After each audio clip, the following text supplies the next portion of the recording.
যে কোনো জিনিসের গুরুত্ব নির্ভর করে সেই মুহূর্তের ওপর যখন আমাদের সেটি সবচেয়ে বেশি প্রয়োজন।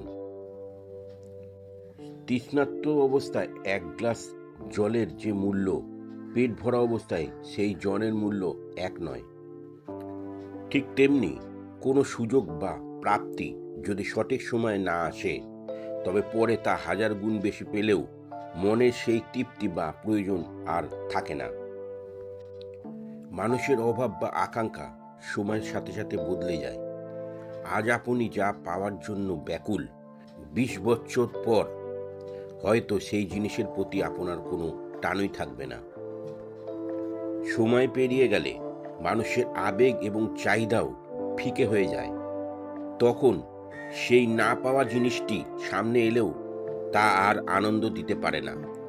অনেকে মনে করেন দেরিতে পাওয়া মানেই পাওয়া, কিন্তু বাস্তবে সময়ের ব্যবধানে সেই প্রাপ্তি তার কার্যকারিতা হারায়।